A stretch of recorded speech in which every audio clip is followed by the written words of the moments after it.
Today, we'll be taking a tour in Kings County Distillery to discover the ways of traditional moonshine and whiskey making. Located in the very place where confiscated whiskey was hauled after government raids in the waterfront neighborhood of Brooklyn. Hi, I'm Camille Theobald, and we are here in Dumbo, Brooklyn at the Kings County Distillery. And here the founder and master distiller is Colin Spoolman. Just walking in was such a cool experience. How did you get all this started? First, when I got interested in distilling, I was just distilling illegally in my apartment, and it was really through that process of really being a home brewer, but a home distiller, that I got interested. I guess it had to do with traveling back to Kentucky and visiting where I'm from is a dry county, so there's actually no liquor stores or bars, and in fact there are bootleggers who are in some cases making moonshine. So I would bring that Kentucky moonshine back to Brooklyn and kind of share it with people, and it was really through their enthusiasm and curiosity and kind of that cultural interest in this kind of part of culture that had long been sort of forgotten, that I got interested in kind of the mechanism of distillation, and then moonshine, and then really moonshine's more aged sort of cousin, which is bourbon. And so through that kind of process of home distilling and exploration, got interested not just in drinking whiskey, but really what makes whiskey good and how do you adapt the process. In a lot of ways, things that have been forgotten for a long time, because in fact, until not very long ago, there were only a few commercial distilleries in the country. And now we're seeing craft distilleries popping up all over, not just New York State, but Washington and Colorado, and even Kentucky now has twice as many distilleries today as it did 5 years ago. Wow, that's very interesting. And so what made you decide to name it Kings County Distillery? Well, that was kind of an early thing in those, like 10 years ago when we were, just kind of even thinking about the business. It was, Kings County, if you paid taxes or had jury duty or went to the hospital, that was the only reason you had any idea that Brooklyn was Kings County. I mean, there's Queens and Queens County, people know that. But, so it was kind of this insider way to refer to Brooklyn in a way without being so overt about it.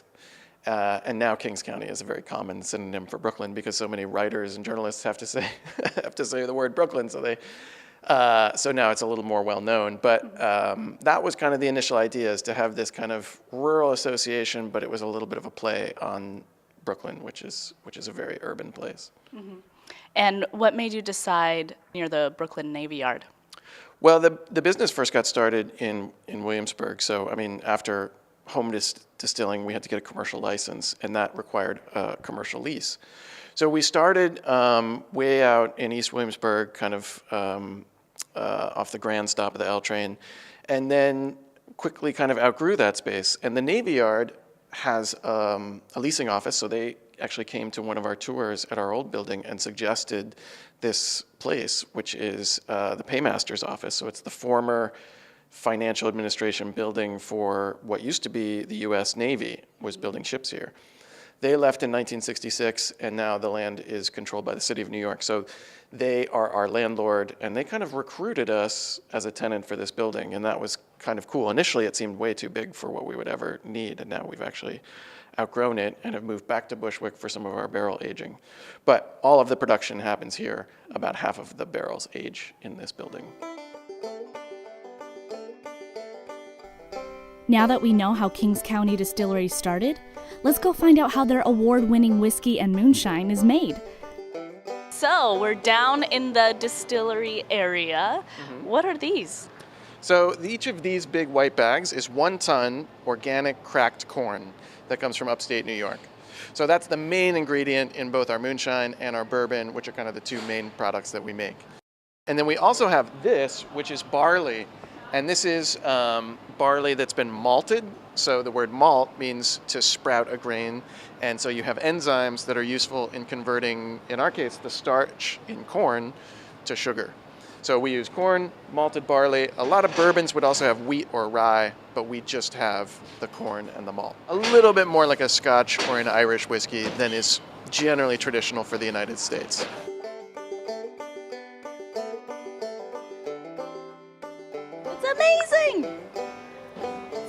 like a giant porridge. Yeah. So the first step of the process is mashing, which is basically cooking the grains into a very thick porridge. Because we're using corn in the South, we call that grits. So that happens in this big steel vessel over here, which is called the mash cooker. So 250 gallons of water, 300 pounds of corn, 55 pounds of malted barley. That's the mash bill or recipe that we use. And a lot of people say, is that a secret family recipe? In making whiskey, the recipe is only a small factor in the final flavor. So the recipe is important, but again, the flavor will come later on through the process through aspects of the fermentation or the distillation or the aging process. But it's still an important piece, so that's what happens first. Okay, so then the next phase of the process is fermentation, which is what's happening in this fun wooden vat. So we'll sprinkle yeast over the top of the tank, and the malted barley has enzymes that are converting the starch to sugar. So we have this very sugary liquid, and the yeast will consume the sugar and oxygen, and they'll make alcohol and carbon dioxide.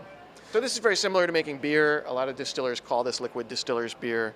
This is really sort of the first step in making whiskey is to make beer. And in fact, if you were to dip your finger in here, it has kind of a sour, in this case, kind of a smoky flavor because we're doing sort of a Scotch style, but it has that sort of beer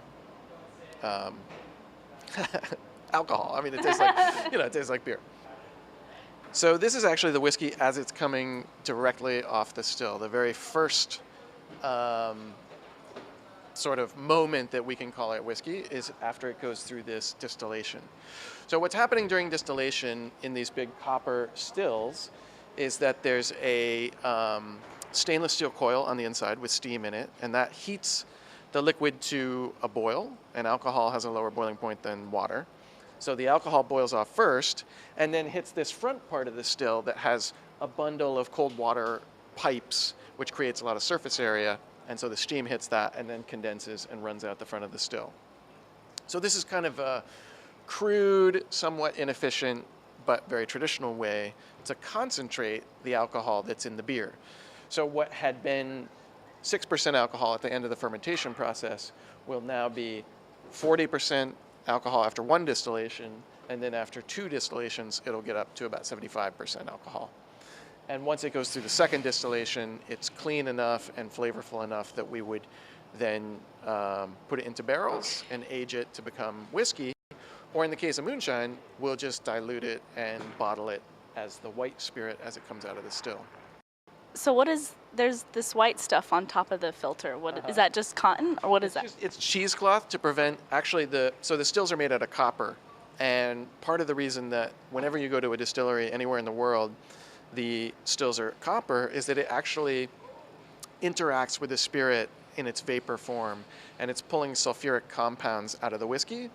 And sometimes those can manifest themselves as like a patina, kind of like the Statue of Liberty has like a green coating.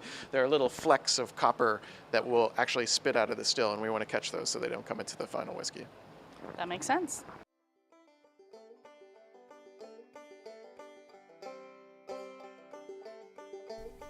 The distillation process is only the beginning. Next, we're headed to see where moonshine becomes whiskey. So we're here in the barrel room, or aging room, is what you call it. How long has each one of these been aging? It depends a little bit on the individual barrel and the size of the barrel, because what's happening during the aging process is that there are sap in the wood and caramelized sap in the wood that then is infusing into the whiskey as it's aging. So if you going like a tea bag analogy, you have a small cup, it'll age faster, it'll infuse faster. These smaller barrels will age for about 2 summers, so that can be anywhere from 18 months to 26 months. But then we have some larger barrels that will go as long as 7 to 12 years. And It's very hypothetical because the business hasn't even been around for that long. Yeah. So this summer we'll have our first 4-year-old barrel, which is very exciting. Yeah. And it'll be interesting to kind of compare that 4-year to the 2-year.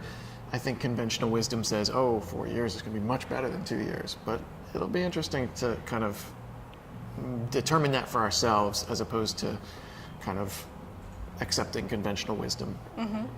And when you choose the barrels, do you decide on a specific type of wood?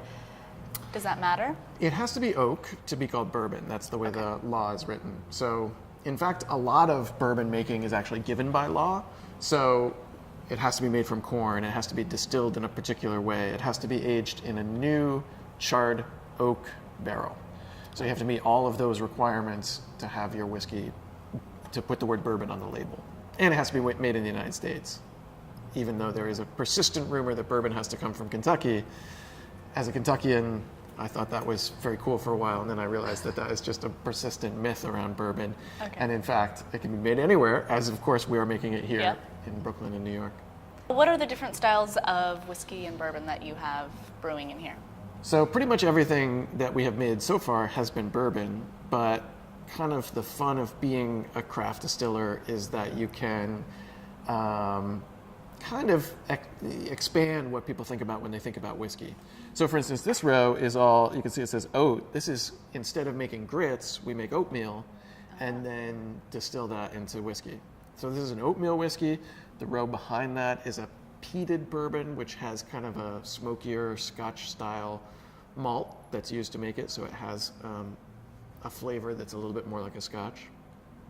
And then we have, in the back, we have a single malt whiskey, which is in every way a Scotch. It's just that it's made in the United States and not in Scotland. Okay.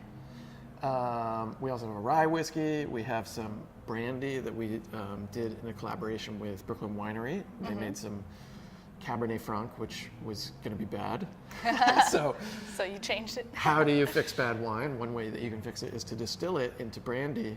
And in fact, an early release of that won Best Brandy in the United States last year at the American Craft Spirit Awards. So one thing I'm excited about was the chocolate whiskey. Can you tell me how that came about and how you're able to distill that? Sure. So the chocolate whiskey really begins as the moonshine. It's a whiskey right as it's coming out of the still, and then before we put it into a barrel, or instead of putting it into a barrel, we put it into a tank with the husk of the chocolate bean. So when you're making chocolate, the bean or the nib actually gets ground up and becomes the chocolate bar. But the husk or the shell is really waste and it's thrown away, or in this case, composted. We go to the chocolate factory and say, don't compost this, we'll take it, we can use it, we can still get flavor out of it. And then we infuse it into the corn whiskey, and it has a very bitter, intense, dark chocolate flavor. So whereas some people might expect a chocolate whiskey to be sweet, like a liqueur, like a Godiva liqueur, this is actually much more bitter and dark and kind of complex. So some people really love it, some people actually really hate it. It's kind of polarizing in that way. But it's a kind of, again, one of the things that we do that's unique that, as far as I know, no other distiller is making.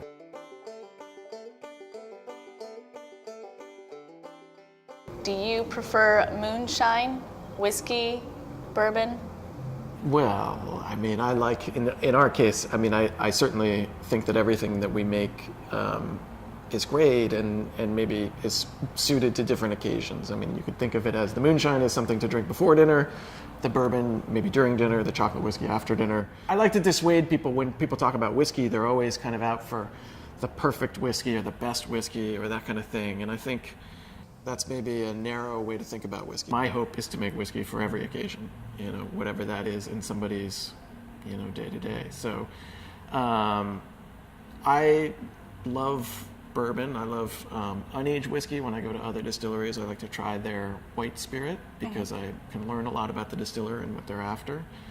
And I really like unusual whiskeys, things that I can't get everywhere. The thing that I'm maybe least interested in is kind of mainstream bourbons, which for the most part taste very similar to me. And I'm kind of interested in the distillers that are out there that are kind of pushing the boundaries of what whiskey can be. Have you thought about, or has anyone ever thought about actually selling a barrel, maybe a mini barrel of the product to someone to then they can keep it themselves and age it themselves? Right. Well, whiskey has to be packaged in containers that are federally approved. So a barrel is not federally approved. And in fact, in New York State, you can't sell anything from a distillery that is more than a quart in size. But let's imagine you did have a quart-sized barrel, and for however way you were able to get away with it, you could put the government label on it and all of that. It would taste disgusting in about a month. You can overage whiskey, and in fact, we've had barrels that have overaged. I think the idea that something is old and rare and expensive makes people think that it's good, but that isn't necessarily the case. And to design a whiskey to age for a long period of time, you would need a very cold, even temperature environment. You'd need a very large barrel, and you would need a whiskey that was really kind of intense and sort of needed to be tamed by that amount of age. If you put a very soft, sophisticated whiskey into a barrel and then age it for 20 years, it may flatten out and become uninteresting. It depends a lot on a lot of different factors, which is sort of the fun of being a whiskey maker, is you're always kind of playing different variables, whether it's climate, whether it's the size of the barrel, the char level, the ingredients that you're using to make the whiskey, the proof at which it goes into the barrel. All of these different things will have an impact on the whiskey and sort of suggest a perfect time when everything is in balance, and that's when the whiskey's mature. Past that time, the whiskey can be similarly interesting because it might be rare or unusual, but it doesn't always mean it's better. Is there a reason why it's always on its side, all the barrels? Well, the weakest part of the barrel is the bung, and so you can actually see maybe... The bung being the bottom? The bung is actually the stopper. Oh, okay, got it. So the bung goes in the bung hole. Got A it. fun word to use a lot in whiskey making. But for instance, like this barrel, you can see it's been leaking from the bung, and that means that the whiskey under a hot day has expanded so much that it's pushed all the air out of the barrel and has started to really leak out of the barrel. And that part that evaporates is called the angel share, and that's roughly 14% of all the whiskey that we make gets evaporated out, and we are breathing it down. So, but that's part of the whiskey making process. If we were to try and recover it somehow, it would just, lose a little bit of that romance. In fact, 14% is roughly 1 day out of every week. So Charlie, when he comes to work on Sunday, is just making the whiskey for the heavens. Where do you generally distribute, and where can people find your whiskey? So we are sold primarily in New York City. That's where most of the business happens. But we have distributors, and we can sell direct to liquor stores and bars in New York State. That's part of the advantage of the new license that we have. In other states we have, and part of it's kind of an onerous throwback to Prohibition, we have to have a licensed distributor in every state. So in Connecticut and New Jersey, for instance, we sell to distributors who then sell to liquor stores and bars. So we have distributors in Connecticut, New Jersey, Texas, California, and Eastern Tennessee. Awesome. And people can order online as well? No. It depends. It's a little complicated. They can order from New York State liquor stores that can, if certain states allow for the shipping of alcohol into the state, other states don't. Yeah. So if you live in Illinois, it's great. California, no problem. Massachusetts, no way. Yeah. So Okay. it just depends. Pretty much 30 out of 50 states can ship alcohol.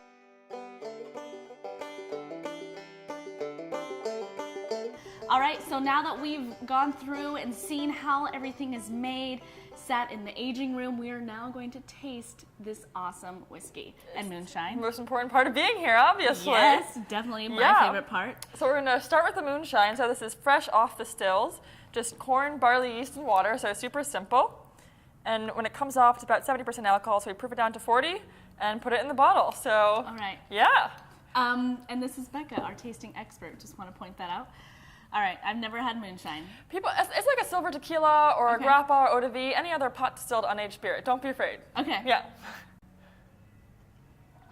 Oh, That's actually pretty smooth. Yeah, people are pleasantly Yeah. surprised. So when something goes down and it's not smooth, it's because the distiller is making liberal cuts. He's letting the beginning and the end of the run in with the middle. But because the distiller is making really conservative cuts here, only the very best part of the run goes into the bottle. So that's why it's nice and smooth.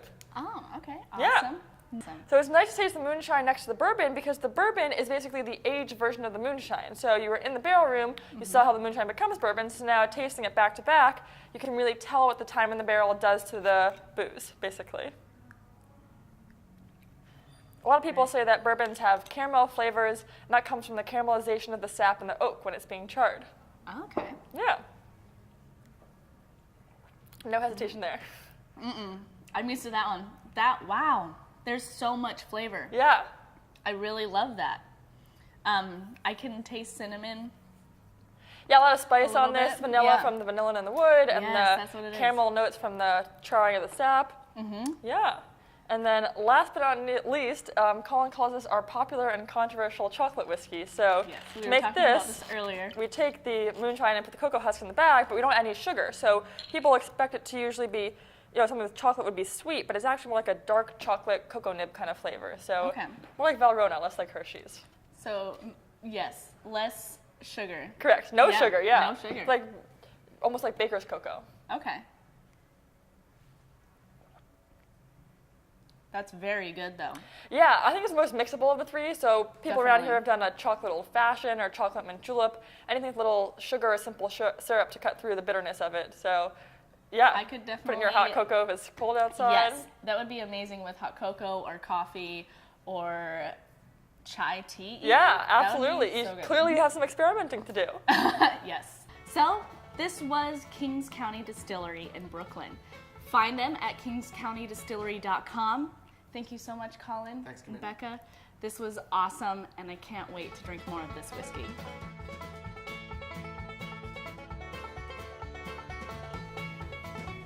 Come explore the local spirits of New York with us next time on New York Spirits.